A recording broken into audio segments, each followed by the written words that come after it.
Vous regardez le spécial. Voici la suite de votre programme.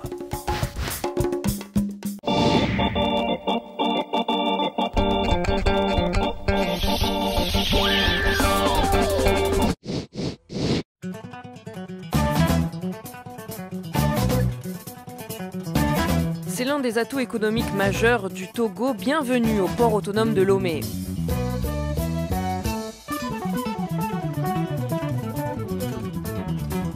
Plaque tournante de toute l'Afrique de l'Ouest, les eaux togolaises sont appréciées par les armateurs. Lomé se classe parmi les premiers ports en eau profonde de la sous-région. Il peut donc accueillir de grands porte-conteneurs et il est apprécié également pour sa sécurité. Le port autonome de Lomé, c'est 25 milliards de chiffre d'affaires par an à peu près.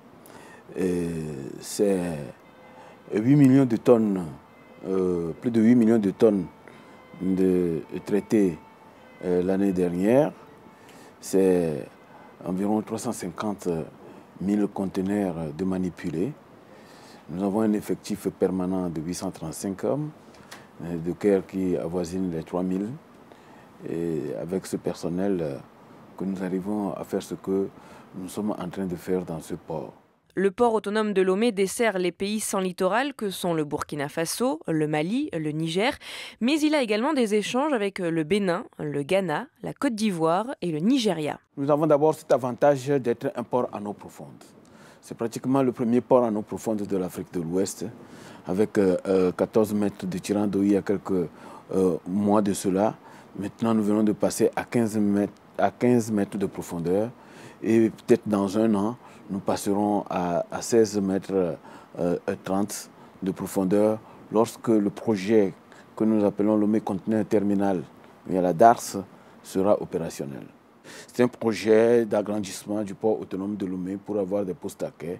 Donc il y a 1050 mètres linéaires qui vont être construits. C'est d'ailleurs en cours de construction et qui, d'ici la fin de l'année, nous l'espérons, va être opérationnel dans une première tranche avant que les 1050 mètres linéaires ne soient totalement achevés.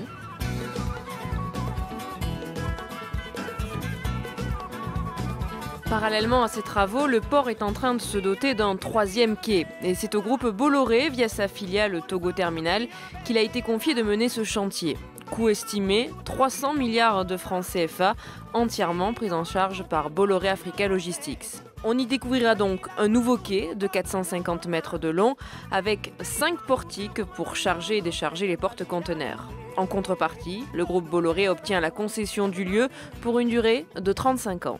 Le groupe est chargé de draguer le bassin portuaire que vous voyez là, à moins 15, pour accueillir des bateaux nouvelle génération qui puissent amener des conteneurs de jusqu'à 7000 TU, équivalent 20 pieds. Le port de Lomé double ainsi sa capacité d'accostage et d'accueil, au niveau surface et au niveau accueil des bateaux. Avec ces travaux, le port va devenir l'un des plus compétitifs de la sous-région. Le port de Lomé se taillera la part du lion, puisque nous aurons également des équipements modernes. Vous voyez le quai qui est terminé depuis le mois d'octobre dernier, a équipé des éléments modernes. C'est des équipements modernes. Vous voyez la défense, tout est moderne par rapport à ce qu'il y avait avant. Le groupe a installé un système informatique qu'on appelle Oscar et qui permet d'automatiser les opérations commerciales sur les navires. Notre ambition, c'est de faire du port autonome de Lomé un hub, c'est-à-dire de transbordement. C'est-à-dire que des navires de grande capacité d'emport vont arriver dans ce port déchargés et d'autres bâtiments de moyen tonnage viendront faire du feedering, c'est-à-dire ils viendront reprendre les conteneurs et aller desservir les ports voisins. Avec ces travaux, le port de Lomé verra donc arriver des porte-conteneurs 2 fois plus gros que ceux qu'il accueille actuellement. Mais le chantier ne s'arrête pas là. Le port a pour objectif d'augmenter son rendement. En clair, des bateaux plus gros, mais chargés ou déchargés plus rapidement. Actuellement, les cadences que nous faisons pour la manipulation des bateaux est de l'ordre de 35. De 35 à 40 mouvements. Les grues font 40 mouvements à l'heure. Demain, avec les portiques, nous dépasserons cette cadence-là. Et ça va améliorer aussi les opérations portuaires. Une amélioration qui passe également par une extension de l'espace de stockage pour les conteneurs et autres marchandises. Les premiers navires sont attendus dans les semaines à venir.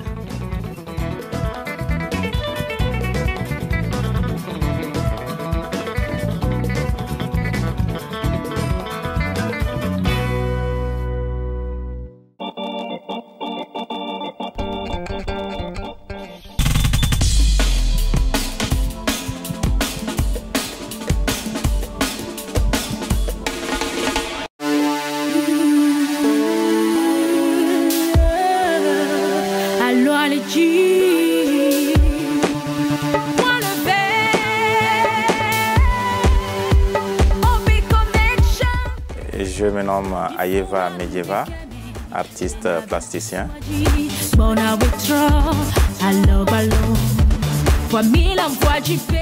Je suis diplômé des Beaux-Arts d'Abidjan depuis 1990. Des fois même on se bat jusqu'à la mort, même le sourire aux lèvres. Mon travail, je peux le décrire en 3 phases. Je suis d'abord dessinateur. Je fais des dessins en sanguine, en pierre noire, en sépia, mais figuratif 100%. Et ensuite, je touche à l'aquarelle. En ce moment, je suis sur des aquarelles de maisons coloniales du Togo. Et puis ensuite, je fais de la peinture à huile ou l'acrylique. Ce qui m'inspire, c'est la société, ce que je vis tous les jours. Mais je l'exprime sur mes toiles avec des symboles.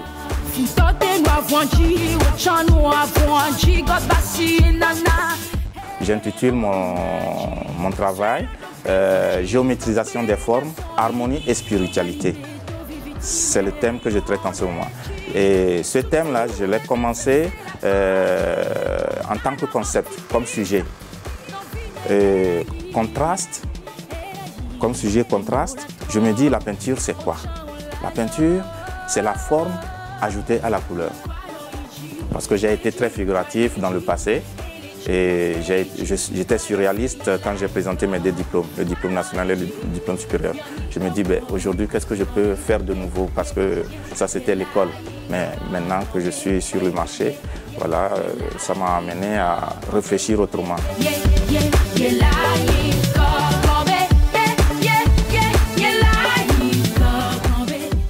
Et je n'utilise que des symboles positifs parce que je me dis que les tableaux sont appelés à vivre avec des gens.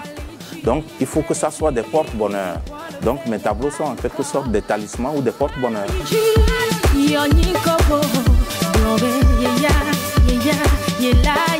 Et on peut voir comme titre l'abondance, la grande fortune, la richesse, la voix, la joie, etc. Avant de trouver le symbole du jour, il y a 4 niveaux de recherche. Je tac, tac, tac, tac, je fais des signes et puis après j'élimine 2 par 2. 2 par 2. 2 par 2. 2 par 2. Il me reste 1 ici. Non, ça c'est le résultat. Donc il me reste 2. J'aurai 2.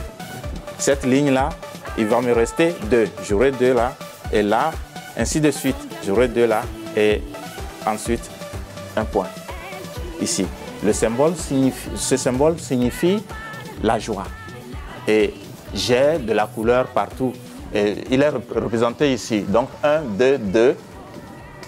2, 2, c'est le symbole de la gaieté, de la joie.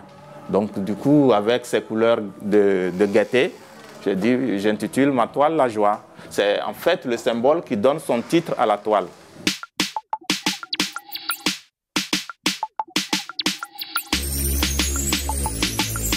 Depuis 2009, je suis sur le contraste.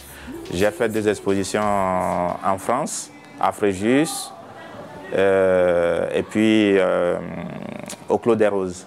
J'ai exposé déjà sur ce même thème à Cotonou en 2011. Et là, je prépare d'autres expositions.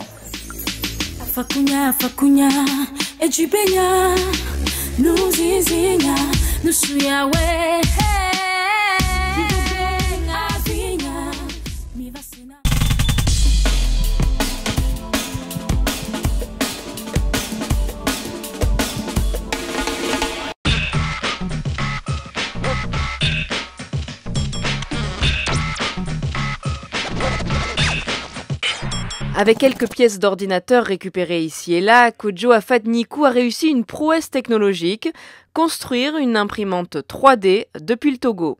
Cette imprimante 100% recyclée a un nom, Wafat, et cet objet est en train de révolutionner le monde actuel. À l'opposé de l'imprimante 2D que nous connaissons qui imprime sur du papier, cette machine imprime plutôt en volume. Elle imprime des objets en mode réel. Donc c'est une machine qu'on connecte à son ordinateur et qui est commandée par ordinateur. Et vous, à partir d'un logiciel de modélisation 3D, de dessin 3D, vous pouvez modéliser un objet. Par exemple, vous pouvez modéliser un gobelet avec votre ordinateur et vous téléversez ces informations-là dans la machine et elle vous imprime le gobelet que vous venez de dessiner. Ce gobelet-là en mode réel, en plastique, vous pouvez le prendre et vous en servir. Un petit gobelet, par exemple, la machine peut mettre une vingtaine de minutes à imprimer un gobelet. Nous nous sommes lancés dans une logique de fabrication en série et d'autres machines. Nous nous sommes donné le challenge de pouvoir fabriquer 10 machines par mois. Mais actuellement, je pense que nous sommes sur la 7e machine. Nous les fabriquons sur commande. Pour se fournir, Kojo Afat-Nikou arpente les décharges de Lomé, la capitale togolaise.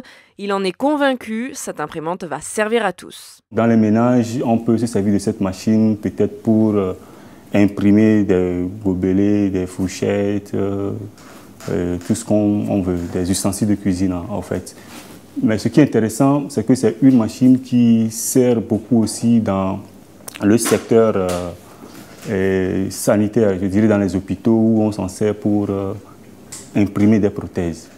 Parce qu'actuellement, dans nos hôpitaux, les prothèses qu'on a sont des prothèses qui sont importées et c'est des pièces un peu standards qui sont taillées après en fonction des mesures du client, ou du patient plutôt, j'allais dire.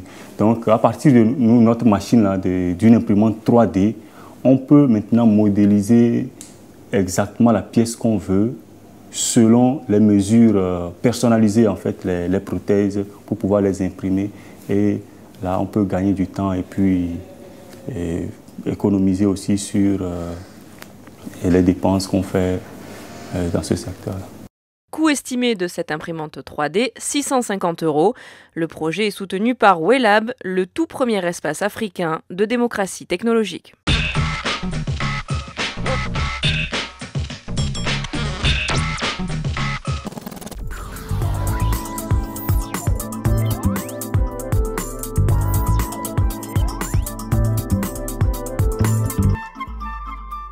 Spécialisé dans l'importation, le stockage, le conditionnement et la distribution du gaz domestique sur tout le territoire togolais, Sodigaz est devenu en l'espace de quelques années l'un des principaux opérateurs du secteur dans le pays.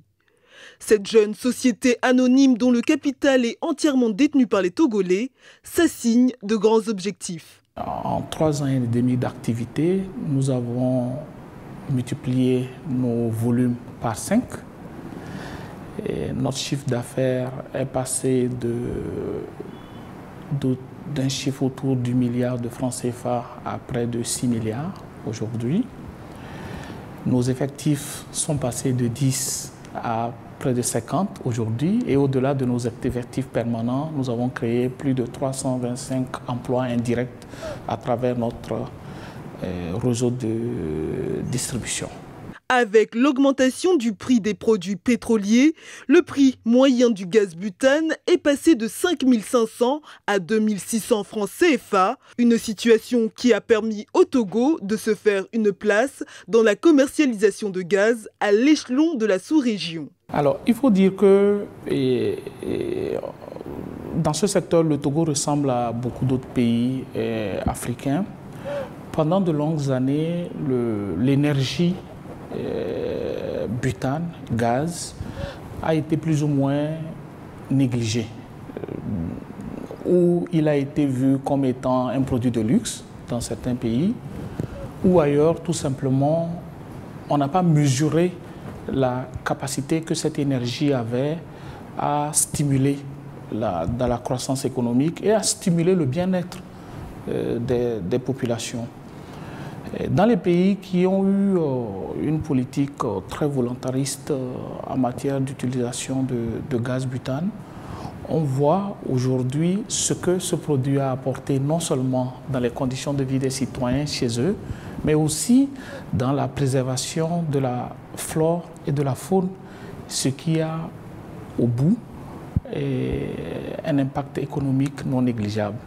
Les énergies de sources locales utilisées dans les ménages sont essentiellement issues de combustibles ligneux, c'est-à-dire du charbon de bois, du bois de chauffe ou encore des résidus de plantations agricoles.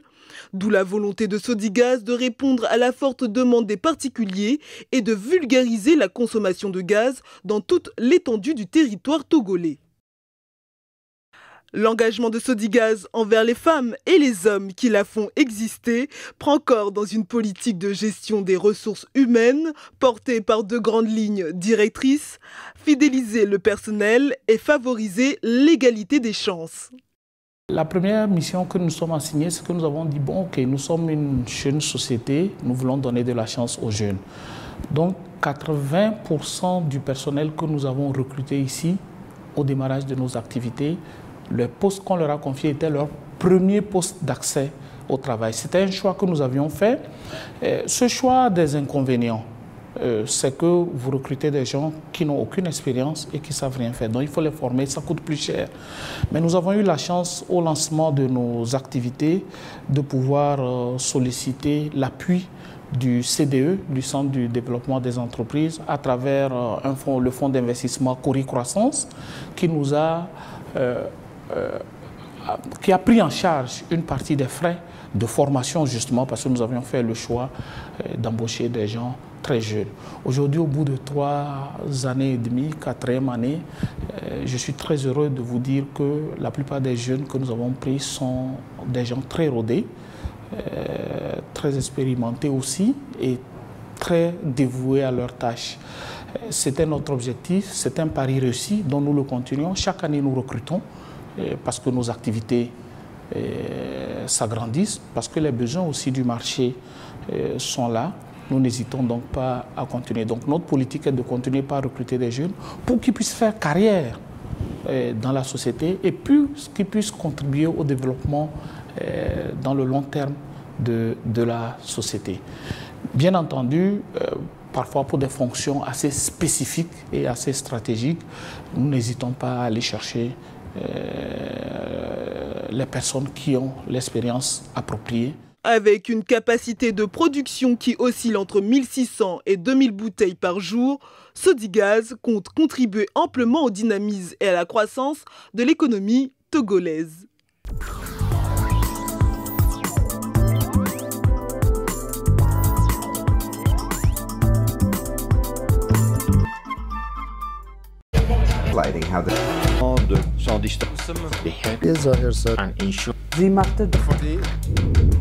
Dédé Awefa Ekwe est la ministre de l'Action sociale, de la promotion de la femme et de l'alphabétisation du Togo.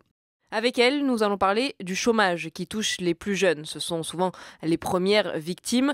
Quelles mesures sont mises en place par le gouvernement pour favoriser l'accès à l'emploi? Réponse avec la ministre. En effet, pour notre pays, c'est vraiment important. La priorité est vraiment donnée à l'emploi des jeunes. Parce que nous avons plus de 60% de la population qui est en dessous de 25 ans. Et donc, nous avons un taux de sous-emploi d'environ 22% et un taux de chômage de 6%.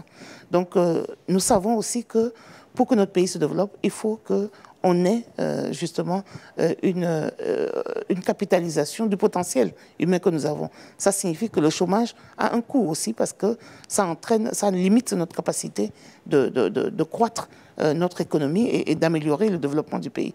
C'est pour cela que dès très tôt, le gouvernement a pris des actions qui s'intègrent dans différentes stratégies, dont le plan stratégique pour l'emploi des jeunes. Et ces programmes sont très pratiques parce que j'aimerais peut-être aller directement aux actions qui sont menées. Nous avons comme objectif de renforcer l'employabilité des jeunes. Et pour renforcer cette employabilité des jeunes, nous avons au moins 2 programmes. Un programme qui est le programme de volontariat national qui nous permet d'atteindre un grand nombre de jeunes. On est aujourd'hui au-delà des 4000 jeunes qui sont dans ce programme. Et ces jeunes, à travers le volontariat, développent des compétences qui leur permettent d'être mieux sur le secteur, le marché de l'emploi.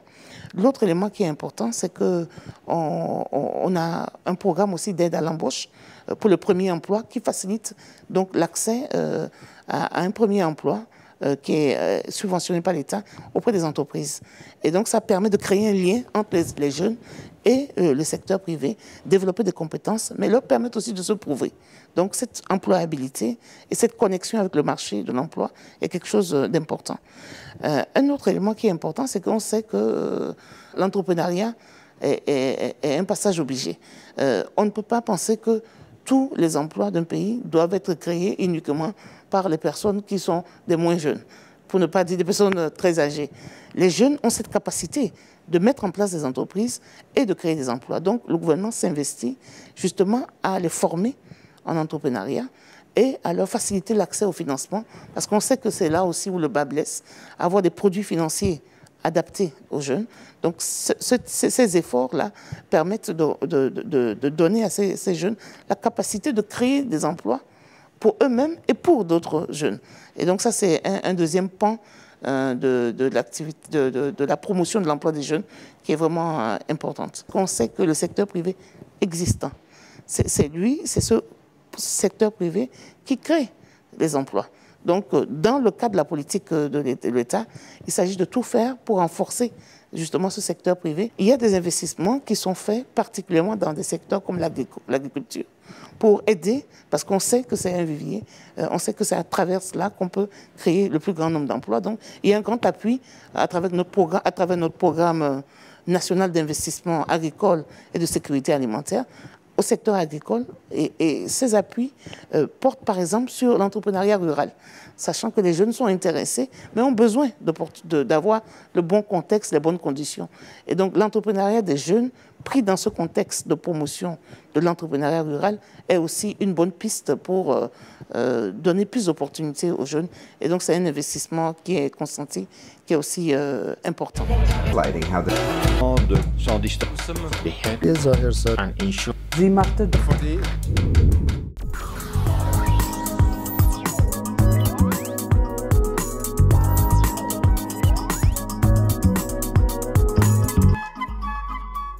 L'agriculture togolaise occupe environ 70% de la population et contribue à près de 40% au PIB, le produit intérieur brut. La superficie cultivable est évaluée à 3,4 millions d'hectares, soit 60% de la superficie totale, mais seulement 1,4 million d'hectares est cultivé, soit 25% de la superficie totale. Les terres de la région des plateaux sont réputées pour leur richesse en raison de la présence de volcans éteints. Concentré d'Afrique, le Togo connaît un climat tropical au sud, propice à la culture du café et du cacao, tandis que le climat moins chaud et sec du nord favorise l'élevage et la culture du coton. Près des 2/3 des Togolais travaillent dans la production agricole. L'autosuffisance alimentaire a longtemps été un objectif des autorités. Déjà en 1977, le président Eyadema lançait l'idée d'une révolution verte, destinée à inciter les Togolais à produire davantage pour la consommation nationale, afin de moins dépendre de l'extérieur. Au Togo, 3 cultures de rente dominent, le coton, le café et le cacao. Plus modeste, l'arachide et le palmier à huile satisfont la consommation locale. Culture traditionnelle du Togo, le coton a vu sa production s'accélérer depuis le milieu des années 70, sous l'impulsion de la Société togolaise de coton. Merci de rester scotché sur les programmes de UBiz News, votre chaîne Infomusement.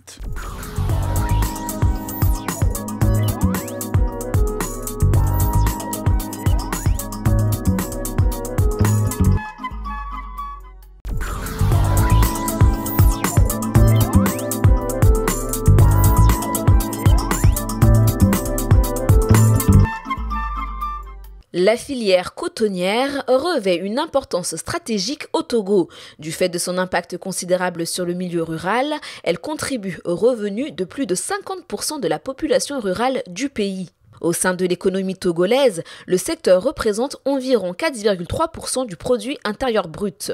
Le coton est l'une des filières les mieux organisées dans l'agriculture du pays. Deuxième produit d'exportation après le phosphate, le coton est le premier produit agricole d'exportation. Le secteur cotonnier occupe directement près de 2,5 millions de personnes sur les 7 millions d'habitants que compte le pays. En outre, sur le continent africain, le Togo est l'un des principaux producteurs de coton. Très longtemps, la filière a été prospère à la nation entière avant de chuter subitement. Un déclin notable à partir des années 2000 en raison d'une mauvaise gestion et de certains détournements. Une forte crise est alors née entre les producteurs et la société togolaise de coton, la Sotoco, société d'État qui a fait vivre plus de 200 000 agriculteurs durant 35 ans, notamment dans la région du Nord, dite des savanes. Les moyens de travail étant devenus vétustes au fil des années, la production cotonnière a considérablement chuté et le pays a dû faire face à des productions annuelles situées entre 22 000 et 24 000 tonnes durant les campagnes 2005-2006 et 2006-2007. Cette situation a contraint les autorités togolaises à dissoudre en 2009 la Sotoco et à créer la nouvelle Société cotonnière du Togo, la NSCT. Une société d'économie dite mixte avec un capital social de 2 milliards de francs CFA, dont 60% détenus par l'État et 40% par la Fédération nationale des groupements de producteurs de coton, la FNGPC. Les débuts de la NSCT ont été très difficiles, puisque la production était d'environ 28 000 tonnes face aux 40 000 tonnes exigées pour s'attendre raisonnablement à une marge. Le temps passant, la NSCT a pris ses marques. Pour la campagne 2010-2011, elle a engrangé un bénéfice de 370 millions de francs CFA pour une production de 46 844 000 tonnes. L'année 2011-2012, la production est estimée à plus de 79 000 tonnes pour un bénéfice de plus de 976 millions de francs CFA. Pour ce qui concerne la campagne 2012-2013, il était envisagé une production de 95 000 tonnes de coton graine minimum et un rendement d'au moins 900 kg par hectare. Mais au premier semestre 2013, la production de coton serait passée de 79 000 tonnes à 82 000 tonnes, soit une hausse de 3,7%. Cette faible progression est imputée aux conditions climatiques. Filière en pleine évolution, les autorités togolaises restent très optimistes. Résultat, le pays s'inscrit dans une vision stratégique de la filière cotonnière sur 10 ans avec l'appui de la Banque mondiale. Objectif, atteindre d'ici 2022 au moins 200 000 tonnes de coton graine de 95% de premier choix avec un rendement moyen de 1600 kg par hectare et produire plus de 85% de coton fibre de qualité de tête. Soit tout un programme auquel le gouvernement togolais et l'ensemble des habitants comptent bien parvenir.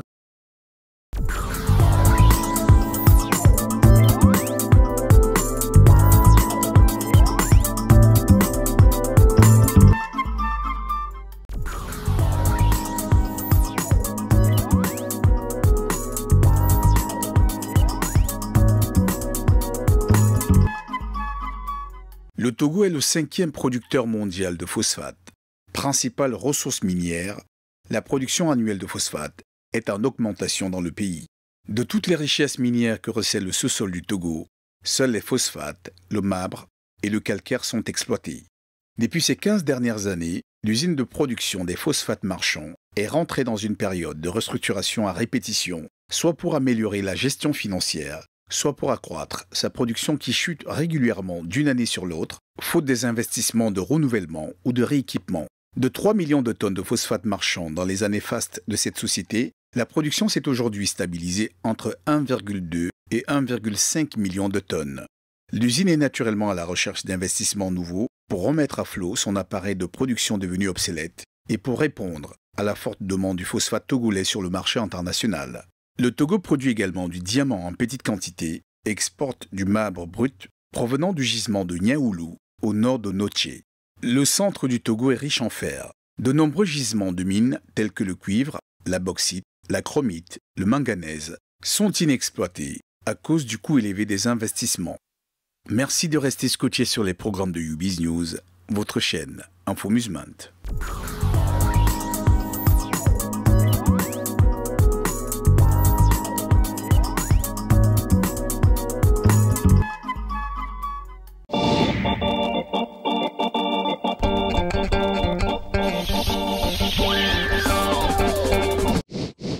Just wait and see.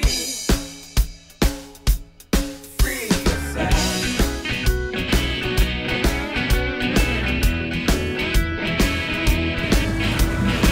Bonjour, soyez les bienvenus chez Jim Group.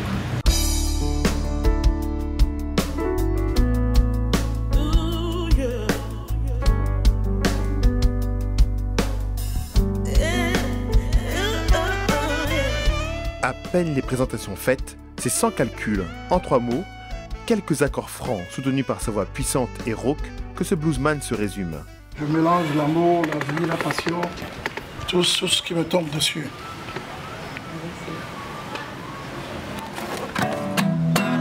You got me walking, babe.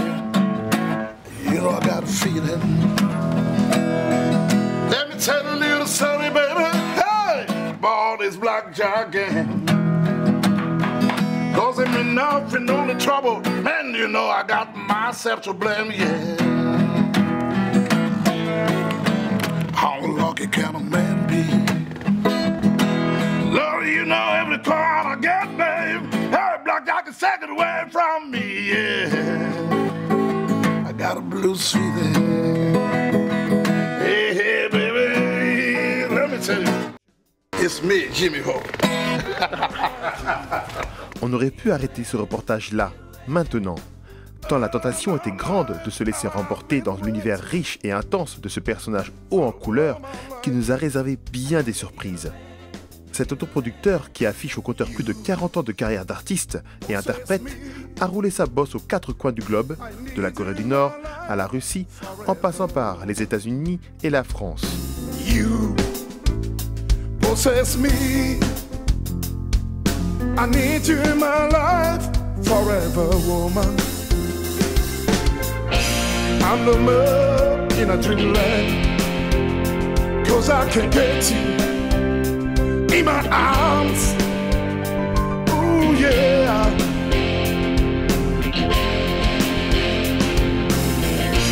I'm the mud in a dreamland, cause I can have you in my arms. Ooh, yeah. Influencé par Johnny Hooker, Jimi Hendrix, Carlos Santana, Paco de Lucia, cet inclassable de génie a collaboré avec Jean-Jacques Goldman, Memphis Slim, Nina Simone, Toots and the Maytals ou encore Alpha Blondy. Le blues, c'est la racine de l'Afrique. Et souvent, j'ai l'habitude de dire que le blues est parti de l'Afrique avec la route de l'esclave. Mais quand c'est parti, qu'est-ce qui s'est passé? Il est devenu juste comme du chocolat là-bas. Lord, I'm gonna be a son of a gun because everybody know I'm your hoochie coochie man, baby. Lord, I've got a black cat bone, I've got a mojo too. I've got a Johnny Conqueror gonna mess with you, child. It's to be or not to be. Blues is a feeling. You got it or you don't got it. On le dit fou, loup solitaire. Lui revendique simplement sa différence. Il déploie folie créatrice étincelante qui permet de bouger les lignes. Là, c'est parce qu'on a une raison, tu comprends? Et on dit souvent à quoi sert une chanson si elle est désarmée. C'est exactement ça, à quoi ça sert. Si l'art est désarmé, à quoi ça va servir? Moi, ça me sert à combattre tout ce qui n'est pas bon et à donner espoir à ceux qui n'espèrent plus. Parce que mon nom, c'est Hope. Et dans n'importe quelle situation, moi, je dois toujours garder la tête hors de l'eau. Parce que je suis un symbole pour les autres. J'ai pas peur de vieillir, mais je vieillis lentement. Il a inventé une peinture dont le moindre coup de la main certain éventrerait l'étoile vibrante. Une peinture à son image, toujours sur le fil. Like a fool, baby, you got me walking from my bone. Yeah. Tu vois comment les couleurs dansent, comment ça s'embrasse. Je vis en permanence dans ce monde. Donc j'ai inventé un style à partir de la lame de rasoir. C'est ce que je vais te montrer. Et aujourd'hui, il y a beaucoup d'élèves, beaucoup de gens qui essayent de me copier. Et c'est bon, parce que ça va créer un mouvement. Et plus ça va créer un mouvement, ça va aller partout. Là, nous allons aller vers un petit rêve. Regarde, parce que là, je suis prêt. Engendre-le.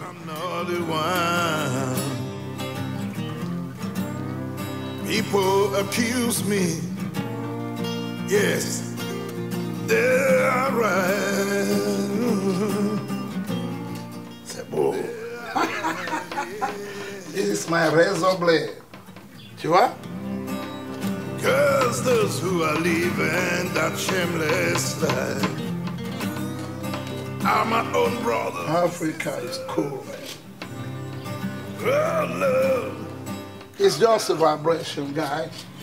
Take it easy. To save my people. Je suis Jimmy Hope. Je suis une des perles du Togo. To heal my people. Come down to save my people. Come down to heal my people. Come down to save them. Il n'y a pas que du pétrole en Afrique. Il y a Jimmy Hope.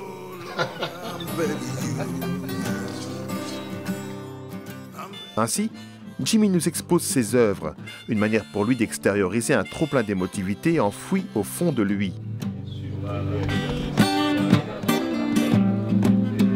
You know, they call me the blues doctor, babe. I said they call me the blues doctor, babe. But I ain't got no cure for you. You better keep your blues away, baby. Let me tell you how I feel right now, baby. Tel un gourou protecteur, l'artiste s'entoure de jeunes apprentis alertes dont il cultive et exacerbe le grain de folie. Ici, c'est un hôpital. C'est l'hôpital du rock. Si tu rentres ici et que tu arrives à rester pendant un temps, c'est fini. T'es bon. Parce que la vie, tu vois, c'est un flash. C'est comme on fait une photo. Flash. Et toi, tu tombes? Non. Si tu résistes, tu verras la photo. Ce petit corps-là, c'est ce que j'ai mis devant. Well, you got it, babe. Well, you got it, babe. Hey, hey, hey. Yeah, I'm on the loose, baby. Yeah, I'm on the loose, baby. I'm like a rock, baby. I'm like a rock, baby. Yeah, I'm your hoochie coochie man, baby. I'm your hoochie coochie man, baby. I'm your Rolling Stone. I'm your Rolling Stone. I play the blues. I play the blues. The way I feel. The way I feel. The way I feel it. The way I feel it. C'est un échantillon. Je prépare la relève et ils viendront. Ils viendront parce qu'ils seront là. Le Togo est petit. Mais vous avez vu Kingston, Jamaïque, petit pays, mais qui a fait danser le monde entier parce qu'il y a 3 babacools qui jouaient du reggae, les Wellens. Et c'est ce que le Togo va devenir. La jeunesse est sa priorité. Tout ce que je prie, c'est qu'eux puissent avoir plus de chance que nous, qu'ils puissent avoir les moyens de faire des disques comme il faut, que des maisons puissent les enregistrer, leur donner de quoi manger, pour pas trop en manger, parce qu'après, ils vont plus réfléchir. Parce que c'est ce qui se passe au niveau de la politique souvent. Quand les gens ont trop mangé, ils oublient l'essentiel. Donc, ils se lèvent, puis ils s'ennuient. Et ils signent des contrats sans savoir que c'est des choses énormes. Parce qu'avec un petit bic, on peut voler des milliards. Et on peut casser l'Afrique. Donc il faut que les gens maintenant aient les yeux en face des trous et comprendre que les jeunes, c'est l'Afrique. Et on doit donner le pouvoir aux jeunes pour qu'ils puissent s'exprimer. Parce que nous, à notre âge, on a déjà fait l'essentiel. T'as vu? Je m'habille comme les hip-hopers. La flatche. Yo, yo, yo, yo, yo, yo, yo, yo, yo, yo. La flatche. Sa peinture exprime parfois avec violence la substance de messages subversifs hérités des grands combattants pour la liberté en Afrique. Tu sais, je suis fou dedans et j'ai envie de comme un volcan parfois, tu comprends? Et parfois, j'arrive plus à tenir dans la cage. Parce que l'Afrique, c'est une cage. Parce qu'il y a des choses qu'on ne peut pas dire. Parce que si vous les dites trop fort, on vous tape dessus. Et c'est à cause de ça que des gens comme Fela, on doit leur rendre hommage. Parce que c'est des gens qui ont beaucoup fait pour la parole en Afrique. He was a freedom fighter. Et nous, artistes, on a besoin de montrer ça. Qu'on est des rêveurs. Il a plusieurs fois failli subir le même sort que les héros dont les ombres diffuses hantent l'esprit. Citoyen du monde connecté, c'est avec force et détermination qu'il revendique une place légitime de l'Afrique dans le concert des nations. L'Afrique a un tournant qui est très important et l'Afrique doit aller plus loin. Et nous devons nous battre 2-3 fois parce que il ne faut plus qu'on demande tout le temps à l'Occident, on a besoin de ceci, on a besoin de cela. On a des intellectuels, il faut qu'ils reviennent et puis il faut faire des choses pour montrer l'Afrique positive. Pour que les gens ils se rendent compte que même si on n'a pas de blé, qu'on a du maïs, c'est bon. Créateur hors norme au cœur tendre, il se dit possédé par son art et sa créativité débordante. Ainsi va la vie de cet éternel écorché. Miroir d'une voix éraillée et bluesy, vibrant telle ses toiles, toujours sur la corde raide d'une guitare à la sensibilité rare. On a envie de faire autre chose parfois, mais si on est artiste, on ne peut pas changer de chemin. Si tu veux changer de chemin, tu crées, parce que c'est pas ta taille. I was born to lose, but I like it, man. I like it. Parce que je vais perdre. Mais au moins, je comprendrai quelque chose de comment on perd. Lomé a son fou. Lomé a une âme. God save my soul. Yeah, I'm so lucky to be here. So happy to be with you, baby. I'm so happy to be with you. Yeah, yeah. So happy, babe. Yeah, so happy. I'm so happy to be with you, baby. I'm so happy, yeah. Yay! So happy, so happy, so happy with you. Happy, happy with you, yeah, yeah, yeah. Lomé à Jimmy Hope. Have a good time, man. God bless you all. Woo! You can trust in me.